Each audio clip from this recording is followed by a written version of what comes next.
Riunione stamani ad Agrigento dei presidenti dei consorzi universitari della Sicilia. L'opposizione in aula si spacca soprattutto sull'idea del voto anticipato già ai prossimi 28 e 29 maggio. Per 2 voti Maria Grazia Brandara resta sindaco di Naro. 21 milioni di euro a imprese siciliane per la sicurezza.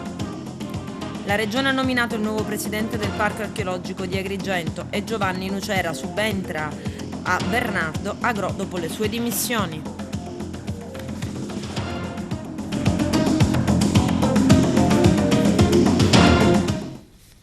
Bentrovati gentili telespettatori al nostro appuntamento con l'informazione. Riunione stamani ad Agrigento dei presidenti dei consorzi universitari della Sicilia. Ci racconta tutto il nostro direttore Arturo Cantella. Un incontro si è svolto stamani presso la sede del Consorzio Universitario di Agrigento dei presidenti dei consorzi universitari della Sicilia. A guidare i lavori il presidente del Consorzio Universitario di Agrigento, Nenè Mangiacavallo. Tante le problematiche prese in esame, tra i tanti l'autonomia finanziaria dei vari consorzi per poter affrontare con serenità l'attività didattica, la programmazione dei vari corsi di laurea da svolgere nelle sedi consortili, la necessità di creare una rete tra i vari soggetti necessari a rafforzare la presenza nel territorio e poter offrire un'offerta maggiore anche per mantenere i giovani laureandi nel tessuto sociale cittadino ed evitare che si trasferiscono altrove con notevole aggravio di spese per tutto il nucleo familiare. Insomma, bisogna creare una piattaforma comune, contrattuale tra i vari consorzi. Molto probabilmente siamo stati consapevoli della nostra forza, ma non l'abbiamo messo in atto. Credo che sia arrivato il momento di, anche attraverso questa conferenza dei presidenti, che deve essere un ente almeno sul piano della credibilità e della contrattualità riconosciuto, uniformare le nostre richieste in maniera che la politica, che tu hai giustamente invocato in termini di sensibilizzazione, possa rendersi conto che non siamo dei questuanti, attenzione, non è il favore occasionale che ci fanno, ma devono riconoscere il valore fondamentale che i consorzi universitari rivestono, non per la distribuzione territoriale o perché mettiamo a disposizione dei locali, perché se il convincimento dell'università dovesse essere questo sarebbe un'offesa per il ruolo importante che in termini sociali ed economici e anche occupazionali i consorzi rivestono in periferia. Quindi io invoco i presenti a riflettere su questa possibilità di fare fronte comune, perché se non l'abbiamo fatto prima, a mio avviso è arrivato il momento di fare sentire la nostra voce, sia sul fronte dell'università sia sul fronte della politica. L'assessorato regionale ai beni culturali e dell'identità siciliana ha nominato il nuovo presidente del Parco Archeologico di Agrigento. A ricoprire l'incarico sarà Giovanni Nucera e rimarrà fino al prossimo 19 luglio, data in cui è fissata la naturale scadenza del Consiglio. Una nomina che arriva dopo le dimissioni di Bernardo Agrò a seguito di un'ordinanza del GIP di Marsala per un'indagine avente per oggetto presunte irregolarità in alcuni appalti al Parco Archeologico di Selinunte, di cui è stato per un periodo direttore. Giovanni Nucera è in atto dirigente regionale alla Soprintendenza dei Beni Culturali di Agrigento. 6 voti contrari e 6 favorevoli. Salta la sfiducia al sindaco di Naro Maria Grazia Brandara.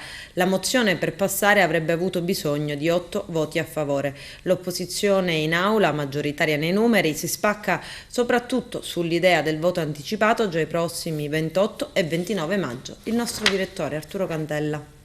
Sindaco, una mozione di sfiducia che ieri sera nel corso del Consiglio Comunale non è andata a buon fine. Ecco, se ci spiega brevemente i passaggi di questa situazione, di come si è venuta a creare e perché ieri sera non si è arrivati alla conclusione, e quindi lei potrà continuare in questo momento particolarmente difficile il suo lavoro di guida a una città come Naro. La ringrazio per la domanda e le devo dire che il punto focale di questo discorso è che Naro non si poteva permettere in questo momento, a un anno dalla scadenza naturale, una mozione di sfiducia. come sapete bene è un paese in dissesto e siamo alle prese con l'elaborazione del bilancio stabilmente riequilibrato, senza l'approvazione del quale questo paese sarebbe condannato per anni e anni a rimanere in stato di dissesto. Devo dire insomma che le motivazioni, io non sto lì a giudicare, il Consiglio è sovrano, quindi hanno ritenuto di portare avanti una mozione di sfiducia che devo dire è prevalso il buonsenso da parte di due consiglieri, probabilmente perché avendo amministrato questo paese, ricordo che chi ha voluto il rinvio o in ogni caso ho votato contro la mozione è l'ex assessore, mio assessore al bilancio, quindi responsabilmente, pur rimanendo all'opposizione, pur attaccando questa sindaco, questa amministrazione, ha fatto prevalere il buonsenso e quindi non è passata per questo la mozione. E le devo dire che sono grata a chi l'ha fatto, non come Maria Grazia Brandara, anche perché insomma anche ieri sera ho ricevuto gli improperi da parte di parecchia gente, compresi chi ha votato contro la mozione, però che tanto che loro hanno sentito il bisogno di sottolineare che restano all'opposizione, ma questo può valere per Maria Grazia Brandara. Il sindaco di Naro invece è felice e li ringrazia perché hanno contribuito ad evitare un commissariamento che certamente in questo momento, di cui certamente in questo momento la città non ha bisogno. Sindaco, ecco, come affronterà alla luce anche di questo voto di ieri sera questo anno che resta, diciamo, in attesa della prossima elezione, ovviamente? Guarda, affrontare l'emergenza, cercare di mettere in ordine i conti, non dimenticando l'ordinario, perché purtroppo alcune cose dette ieri sera corrispondono al vero, vedi insomma la situazione delle strade, io non mi nascondo dietro un dito, e poi cercando di completare le cose che sono state già iniziate, che sono in itinere e che sono tante, e cercando di progettare quanto più possibile per mettere nelle condizioni la prossima amministrazione di poter presentare progetti per la rinascita di Naro. Credo che noi siamo anche a buon punto, ma di questo insomma vedrò di fare poi un approfondimento nei prossimi giorni. Le devo dire che l'atteggiamento che non è piaciuto ai miei consiglieri è stato quello per niente super partes del Presidente del Consiglio. Infatti il capogruppo della mia lista ha preannunciato insomma che vedranno come poter fare per presentare la mozione di sfiducia nei confronti del Presidente del Consiglio. Bando INAIL sblocca 21 milioni di euro per imprese siciliane per la sicurezza. I dettagli nel servizio. Con il nuovo bando ISI 2022 l'INAIL mette a disposizione delle aziende che investono in prevenzione oltre 333 milioni di euro a fondo perduto. Tra questi oltre 21 milioni vanno solo alla Sicilia per sostenere la realizzazione di progetti per migliorare i livelli di salute e sicurezza nei luoghi di lavoro. Il fondo del bando ISI per la Sicilia è suddiviso in 5 assi di finanziamento differenziati in base ai destinatari e alla tipologia dei progetti che saranno utilizzati. Il primo asse, investimenti, è destinato in quota più grande, pari a circa 10 milioni di euro, suddivisi in 9 milioni e mezzo per i progetti di investimento e 300.000 per i progetti di adozione di modelli organizzativi e di responsabilità sociale. Il secondo asse, movimentazione manuale dei carichi, prevede 2,3 milioni di euro per la realizzazione di progetti per la riduzione del rischio da movimentazione manuale dei carichi. Lo stanziamento del terzo, amianto, destina alla Sicilia 5,3 milioni di euro per progetti di bonifica da materiale contenenti amianto, mentre il quarto, specifici settori, mette a disposizione quasi 700.000 euro per progetti per micro e piccole imprese operanti nella ristorazione. L'importo del quinto asse va all'agricoltura, è riservato ai progetti per le micro e piccole imprese operanti nel settore della produzione primaria dei prodotti agricoli.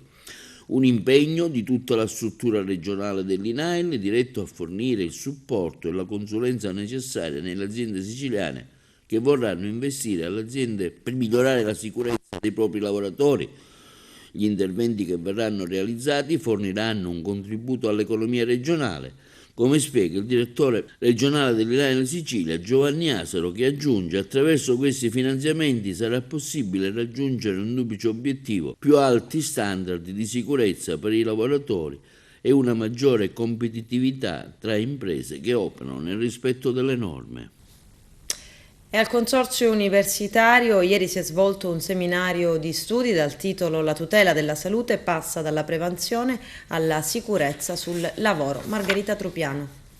Professore Vasta, la sua oggi è stata una presenza particolarmente gradita ed importante nell'ambito di un contesto che mette al centro la salute in un momento in cui storicamente ci sono grossissime difficoltà. Quale sarà il ruolo della rete civica della salute? La rete nasce come l'offerta di un'opportunità al sentimento civico da promuovere perché il cittadino sia da suddito protagonista ed eserciti le possibilità e le opportunità che la Carta Costituzionale gli consente, e cioè nell'interesse generale, nella tutela del bene comune. La salute è un bene comune, può in alleanza sussidiare le istituzioni pubbliche perché si perseguono gli obiettivi di miglioramento, specialmente in una temperie in cui il rischio della involuzione del sistema sanitario nazionale, universale, equo e inclusivo come l'abbiamo conosciuto finora, può indietreggiare. Occorre allora valorizzare le opportunità che il PNR consente nella misura della salute, perché convergendo insieme i cittadini possano aiutare le istituzioni a far sì di raggiungere gli obiettivi di sviluppo della medicina di prossimità, del territorio, per riequilibrare i bisogni e rifunzionalizzare le risorse umane. Voi avete raccolto attorno a un tavolo ordini professionali, associazionismo, questo rientra nell'ambito anche di avere una pluralità di contributi, di idee e anche di raccolta di dati. Sì, l'iniziativa del coordinatore regionale di Agrigento, l'architetto Lobrutto, molto impegnato e generosamente attivo, è quello di mettere insieme le professionalità che da un richiamo di civismo individuale possono sommare le competenze per poter far sì che nella nuova visione One Health della tutela della salute, cioè l'interconnessione dell'ambiente, del mondo animale, vegetale e quello umano, possa esserci una attuazione progressiva della visione olistica della persona nei suoi bisogni complessivi. Formazione dei dirigenti scolastici tra managerialità e amministrazione. Vediamo. Un importante convegno oggi da parte dell'Associazione Nazionale Dirigenti Pubblici della Scuola. Si discute anche della figura del dirigente scolastico di un istituto come manager e quindi in quale prospettiva, come si evolve oggi la scuola, una scuola che vede sempre il ruolo più di azienda. Abbiamo voluto centrare questo seminario di formazione sul tema delle responsabilità del dirigente scolastico sul piano soprattutto giuridico-amministrativo, perché la complessità è tale che richiede alle scuole di adeguarsi a tutta una serie di problematiche. Tratteremo infatti nel nostro seminario gli aspetti legati alla privacy, alla trasparenza amministrativa, ovviamente senza perdere di vista quelle che sono le responsabilità di natura educativa e culturale che la scuola deve ovviamente esercitare. Il dirigente è sempre più chiamato a fronteggiare aspetti di questa natura La formazione, noi crediamo che l'Associazione Nazionale dei Dirigenti Pubblici debba garantire anche una formazione adeguata ai propri dirigenti per metterli nelle condizioni di accogliere e vincere le sfide che la società complessa continua a presentare. Oggi c'è il Presidente nazionale Giannelli e ci sono degli esperti di Italia Scuola che ci danno una mano in questa direzione. Noi speriamo che questa sia un'occasione anche per condividere un po' di preoccupazioni ma anche un po' più di certezze con le quali misurarci con le attività quotidiane. Diciamo che la scuola non è un'azienda, quindi dobbiamo partire dal fatto che dei meccanismi e dell'organizzazione aziendale noi vogliamo prendere il meglio, e cioè quelle regole che servono a rendere più efficiente il sistema. Naturalmente il nostro obiettivo non è il lucro, ma la qualità del servizio pubblico che dobbiamo offrire ai nostri alunni e ai nostri ragazzi, e questo è tanto più importante nelle regioni del Meridione quanto più c'è necessità di recuperare un gap con le scuole del Nord. Il nuovo governo ha cambiato, ha modificato la dicitura Ministero dell'Istruzione e del Merito.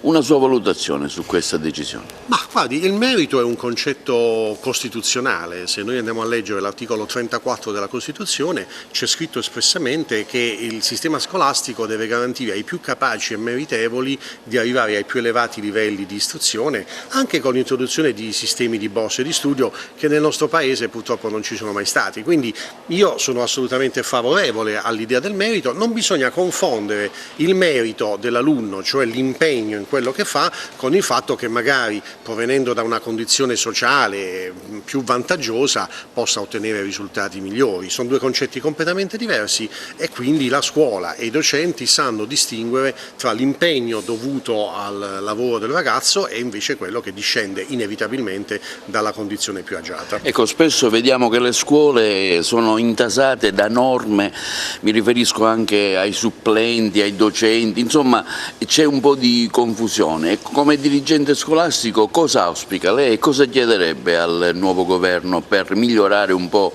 l'efficienza della scuola stessa? Sicuramente bisogna rimuovere un po' di quei vincoli burocratici che soffocano le scuole e non consentono di esprimersi al meglio. Io credo che si debba andare in una direzione in cui al dirigente vengono assegnati dei poteri, vengono assegnate delle risorse e poi il dirigente viene valutato per quelli che sono i risultati di apprendimento degli alunni. In questo sostengo da tempo l'idea che siano le scuole stesse ad assumere il personale. E faccio una riflessione: in questi giorni è uscito un rapporto per cui ormai un quarto di tutti i docenti è costituito da precari, quindi noi stiamo aumentando sempre di più la quota di precari. Non ho nulla contro i precari naturalmente, però bisogna da un lato valutarne le competenze perché gli affidiamo i nostri ragazzi e dall'altro bisogna dare stabilità e continuità didattica, tutte caratteristiche che non vengono assicurate dall'attuale sistema e quindi è necessario cambiarlo. Un'ultima domanda, ecco, spesso mi consta che insomma anche nel nostro territorio un dirigente scolastico debba gestire 8-9 plessi. Ecco, secondo lei questo non va a discapito stesso della didattica di una scuola, di un plesso secondario che prima aveva una sua autonomia, ora è un po', diciamo, relegato a una struttura un po' periferica? Il dirigente scolastico non può, diciamo, controllare attentamente 8-9 plessi.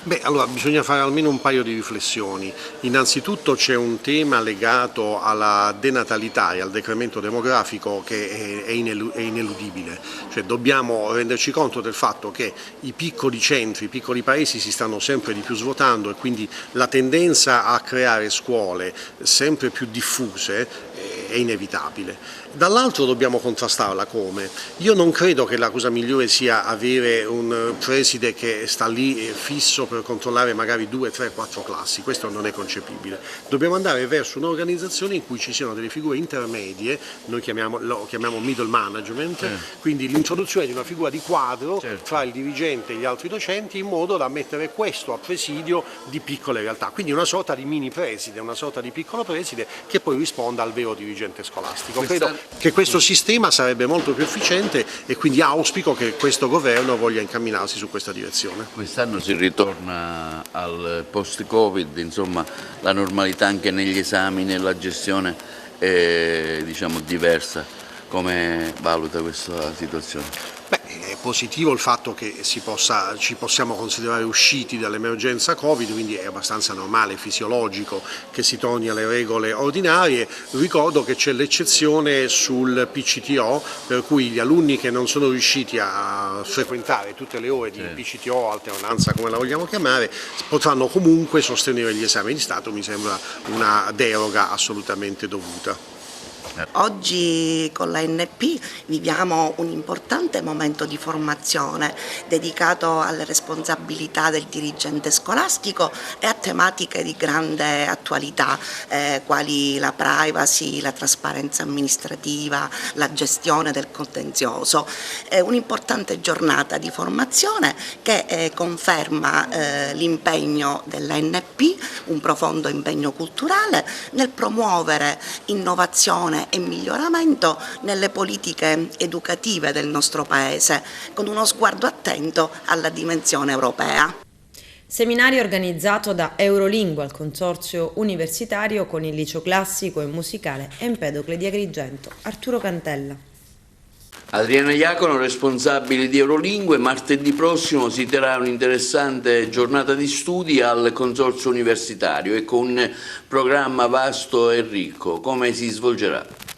Allora, sarà un evento importante perché tra i protagonisti ci saranno personalità di spicco di Cambridge English, in particolare Simon Brown, che è una figura abbastanza conosciuta in tutta la Sicilia, ad Agrigento in particolare, e anche Sara Ellis, che per la prima volta ad Agrigento è responsabile nazionale appunto di Cambridge English del reparto assessment, ed è appunto la sua prima volta ad Agrigento, per cui è un evento importante caratterizzato da queste personalità di spicco. Anche io avrò l'onore di essere parte degli speakers, insomma farò una mia presentazione su un tema che mi è caro, quello dell'utilizzo dei testi letterari e non per l'apprendimento della lingua inglese, e quindi insomma sarà un programma, speriamo, ricco, interessante per tutti. È un evento gratuito che abbiamo organizzato insieme al Dipartimento Linguistico di L2 appunto del Liceo Classico Empedocle.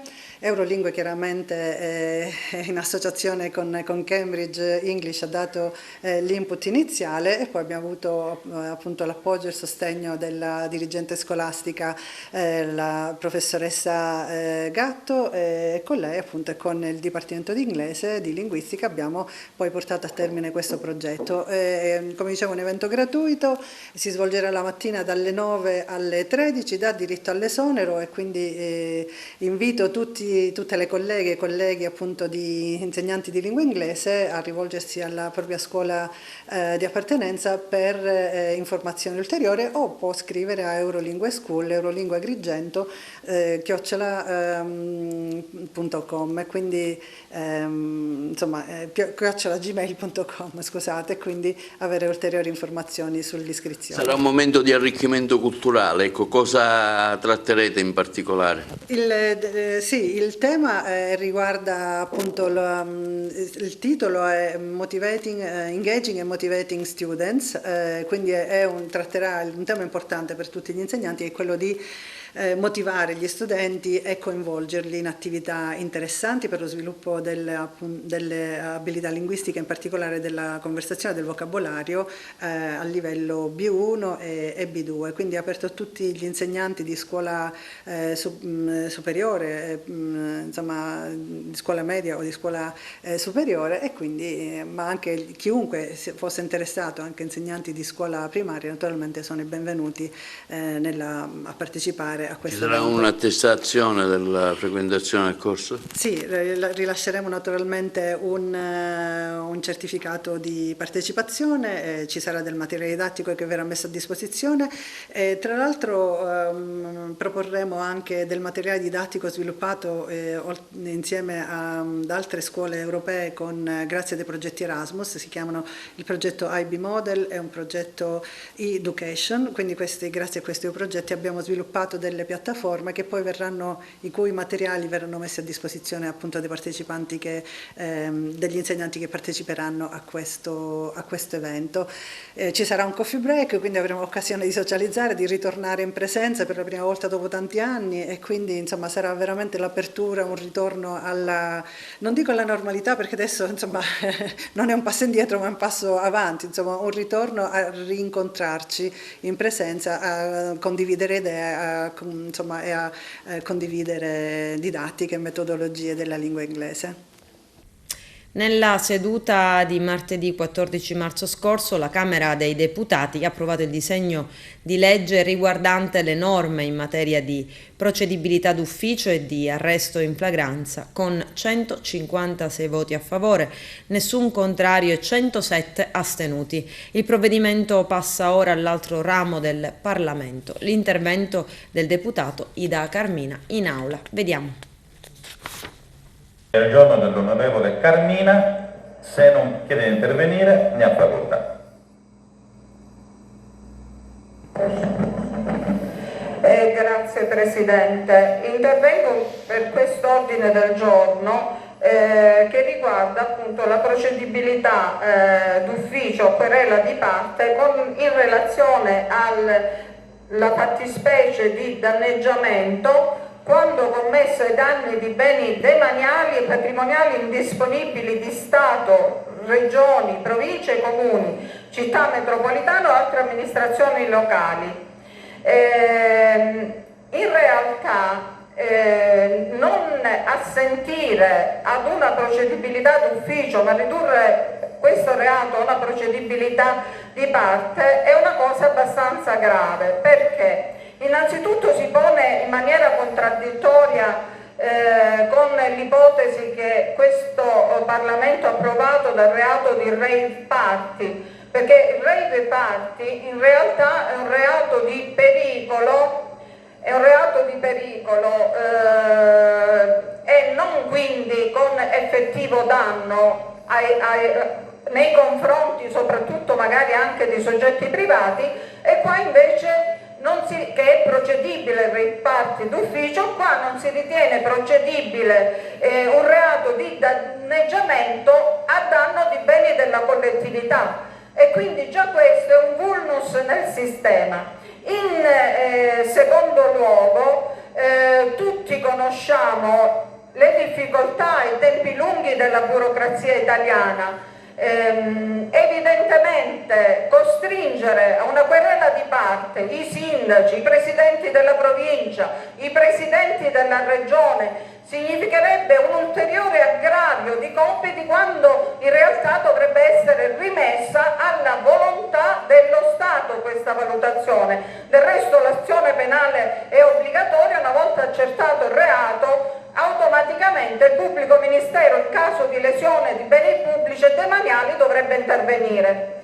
E non solo, c'è una eccessiva responsabilizzazione degli amministratori locali, i quali dovrebbero provvedere loro a una querela che sostanzialmente avvia un procedimento penale diretto a carico di determinati soggetti, e noi sappiamo che proprio in questa normativa abbiamo previsto una procedibilità di ufficio di tutti i reati in caso di mafia o di terrorismo, proprio per sottrarre la persona a intimidazioni o a qualcosa che possa negare questa volontà di avvalersi della potestà punitiva dello Stato. Con ciò si ridurrebbe fra l'altro il dovere dello Stato di proteggere i propri beni adeguatamente. Per questo chiedo al Governo di ripensare in merito a questo, e altri due reati sono la truffa aggravata e la frode informatica quando si tratti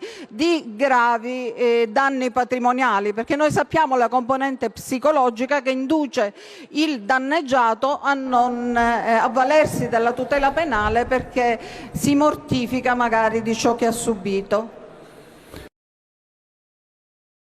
Via libera al finanziamento da 3,4 miliardi di euro per la linea ferroviaria Palermo-Catania. C'è il servizio. Via libera al finanziamento da 3,4 miliardi di euro per la linea ferroviaria Palermo-Catania, che ridurrà di 1/3 i tempi di percorrenza tra le due città. Lo annuncia il MIT in una nota spiegando che la BEI ha approvato un intervento da 2,1 miliardi di euro suddiviso in un finanziamento diretto al MEF di 800 milioni e un innovativo strumento di controgaranzia studiato insieme a Ferrovie dello Stato italiane da 1,3 miliardi a favore di intermediari finanziari. Le risorse contribuiranno all'ammodernamento e al potenziamento di 178 km della linea ferroviaria Palermo-Catania tra Fiumetorto e Bicocca, collegando le aree urbane costiere settentrionali e orientali della Sicilia con l'interno della regione.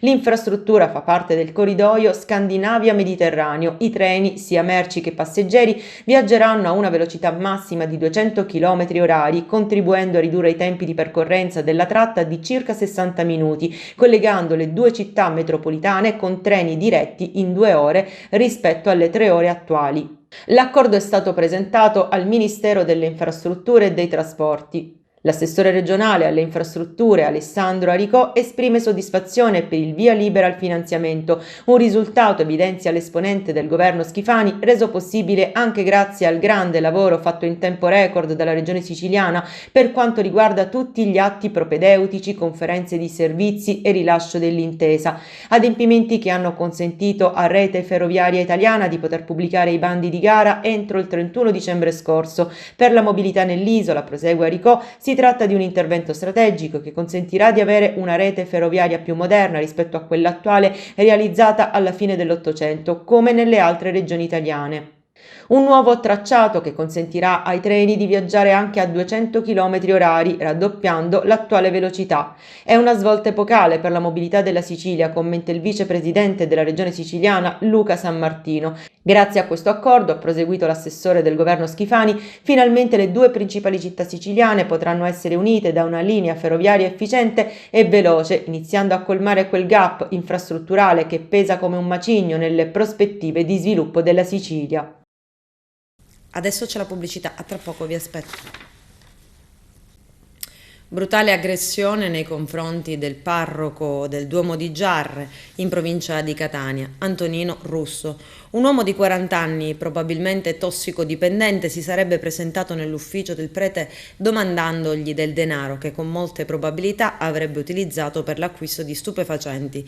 Dopo aver compreso la situazione, il prete ha rifiutato la richiesta, offrendogli però dei pasti. La soluzione del parroco non è per nulla piaciuta all'uomo, che ha cominciato a distruggere dei vasi ornamentali della sacrestia. Il sacerdote ha cercato quindi di convincere il tossicodipendente a uscire, ma senza risultati. È stato quindi aggredito con calci e pugni, dai quali sarebbe scaturita una vera e propria colluttazione. Sarebbe intervenuto in aiuto della vittima il sacrista, che avendo assistito alla scena avrebbe cercato di porre fine a quel terribile frangente di violenza. In questo modo l'aggressione sarebbe finita, ma per tutta risposta l'aggressore avrebbe colpito con un pugno la vetrata della porta dell'ufficio e si sarebbe procurato alcune ferite al viso e alle mani. Le schegge di vetro sarebbero arrivate anche addosso al parroco, che è stato soccorso. Vediamo. Donnino Rosso, lei stamattina aveva altri programmi, era qui in sacrestia, cosa è successo? Come sempre noi dobbiamo organizzarci la giornata perché siamo in prossimità della Pasqua, quindi via Crucis, catechesi, eccetera. Mi ero fatto un programmino, poi è arrivato questo giovane che non me ne vado se tu non mi dai tot soldi, non dico nemmeno una cifra, no? Ho detto guarda, soldi noi per quello che vuoi tu non ne diamo, se hai fame veniamo incontro, qui ci sono 2 euro, vatti a comprare un bene, no, voglio i soldi, altrimenti io spacco tutto. Ho cercato di rabbonirlo, ho cercato di portarlo fuori, sono riuscito a portarlo fuori e dopo vari tentativi lui assolutamente non voleva andare fuori, ecco, ha fatto questo danno che è sotto gli occhi un po' di tutti, ha rotto 2 grosse vetrate, ma poi dopo ancora un po', quando poi si entra nell'ira, ha cercato con il vetro, si è fatto male lui purtroppo, era insanguinato, ma ha cercato anche con un vetro di colpire nel frattempo siano appropriate qui delle persone, il sacrista e altre cose, per bloccarlo ha cercato di colpire tutti con questo vetro, quindi a qualcuno, compreso ecco, lei si è fatto male. Un pochettino, insomma, niente di particolare, ma certamente dispiace, no? Dispiace per lui, perché vedere una persona ridotta in quelle fa male a se stesso innanzitutto, e poi anche purtroppo agli altri. Sono persone che hanno bisogno di assistenza, non si possono, i carabinieri, i poverini, erano, diciamo, ogni giorno appresso a te, quindi evidentemente sono costretti a intervenire spesso. Siamo poi riusciti a convincerlo a salire in ambulanza, ad andare in ospedale, perché aveva anche dei vetri conficcati, diciamo, quasi vicino all'occhio, quindi ecco, in una situazione un pochettino pericolosa. Da lei si è detto dispiaciuto perché avrebbe potuto dargli 20 euro, perché era questa più o meno la cifra che aveva chiesto per la sua dose, e non arrivare a questo. Però lei, da buon padre di famiglia, ha detto no, io non ti faccio morire di fame, ma non ti faccio morire neanche di droga. Non è possibile, a un certo punto, è come un buon padre di famiglia, giustamente diceva, non può dire sempre sì ai figli, deve saper dire anche no. Dice, ma il risultato, avrei evitato un danno molto maggiore, superiore certamente, se ti togli dai piedi, tieni i soldi, vai a morire. Non credo che questa sia la cosa che siamo chiamati a fare. Un ragazzo di 30 anni come lui, tanti altri, sono diversi quelli che sono presi in carico dal CERT di Giarre. Purtroppo dobbiamo prendere atto che Giarre è una grossa piazza di spaccio. Ce ne accorgiamo qui anche dietro il Camposanto Vecchio, spesso la sera sono lì, mi guardano un po' storte perché preparano, eccetera, eccetera. La droga sta distruggendo una parte della nostra gioventù, e questo è quello che ci fa tristezza. Dopo circa 4 anni di inattività al Comune di Realmonte si è riunito il Consiglio di amministrazione dell'Unione dei Comuni Vigata Scala dei Turchi, presieduto dai sindaci di Realmonte Sabrina Lattuca e di Porto Empedocle Calogero Martello. Durante la seduta è stata nominata presidente il sindaco Sabrina Lattuca. Vediamo. Ringrazio il Consiglio di amministrazione per la fiducia riposta nella mia persona per la nomina di Presidente dell'Unione dei Comuni. È chiaro che io ho accettato con la riserva di un'attività gestionale seria atta a verificare lo stato di questa Unione. Quindi ho già chiesto al segretario del Comune di Realmonte, l'avvocato Pietro Amorosia, se intendeva accettare l'incarico anche di segretario dell'Unione dei Comuni. All'esito dell'accettazione da parte del segretario e con un successivo atto conferirò il mandato di porre in essere una ricognizione scrupolosa per le attività conseguenti dell'Unione. Il tentativo è quello di fare un lavoro di squadra, di crescere nella giusta direzione, come diciamo sempre, che è quella della virtù, della bellezza, ma deve tenere conto anche dell'infrastruttura, dei servizi e quant'altro possa rendere più efficienti questi luoghi e più belli, più fruibili. Ringrazio il Consiglio appunto dell'amministrazione, ringrazio il collega sindaco. Si avvierà da oggi un'attività seria e scrupolosa dopo mesi e mesi di richieste, e quindi cosa dire, incrociamo le dita nella speranza che questo grande lavoro di squadra tra due comuni vicini possa sortire gli effetti sperati. Perché abbiamo rimesso in moto l'Unione dei Comuni? Perché è strumento indispensabile per la gestione del nostro territorio, visto che il Comune di Porto Empedocle e il Comune di Realmonte sono territori limitrofi che hanno le stesse caratteristiche, le stesse esigenze. Rappresenta per noi un momento importante, visto la necessità di correre, perché abbiamo e vi sono numerosi progetti che intendiamo portare a termine e che debbono passare obbligatoriamente all'Unione dei Comuni. Quindi ci auguriamo che con il passaggio di oggi si possa rimettere in moto una locomotiva importante per questi due territori. Indignano i modi trionfalistici con cui l'azienda sente il bisogno di comunicare subito ai media, alla stampa, che un dipendente è stato punito da una sentenza del Tribunale per danni. Non entriamo nel merito della sentenza, perché le sentenze si devono intanto leggere e in questo momento abbiamo soltanto la versione trionfalistica dell'ATM. Diciamo semplicemente che probabilmente ATM non rispetta ancora il contratto, ad esempio in materia di risarcimento danni e contestazioni disciplinari relative anche a incidenti. dipendenti, non dà ancora la possibilità al dipendente di avere un contraddittorio che è previsto nel contratto per dare le proprie ragioni. Ripeto, nel merito ci entreremo probabilmente sapendo la sentenza, e sono il metodo che conferma un'azienda che vede nei propri dipendenti un nemico e non una risorsa, che continua a vessarli, anche a metterli sempre alla berlina con la stampa, in questo caso additandoli di negligenza, di aver fatto un danno erariale. Ecco, ci chiediamo intanto se le colpe siano tutte dell'autista, se i turni massacranti a cui gli autisti sono soggetti non giustificano in parte anche degli errori che sono fatti da padri di famiglia che vanno a lavorare e non certo a voler fare danno all'azienda, e se magari l'azienda stessa molto spesso nei suoi comportamenti, nelle cause perse, perché le ha perse anche in tribunale, non abbia fatto un danno erariale, o ad esempio nel bando della tranvia, e vorremmo che qualcuno lo accertasse, e non abbia speso male i propri soldi perché le vetture tornano ancora con difetti dopo aver speso tante risorse pubbliche per aggiustarle. Il sindacato ha fatto l'ennesima apertura di credito a un'azienda sospendendo a 2 giorni il terzo sciopero. Un percorso è stato avviato, ho delle forti perplessità su questo percorso, soprattutto se l'azienda, come è accaduto in questo caso, la mattina decide nuovamente di mettere alla berlina i propri lavoratori, perché un articolo stampa relativo a un lavoratore negligente che provoca dei danni vuol dire colpire tutti i lavoratori dell'ATM.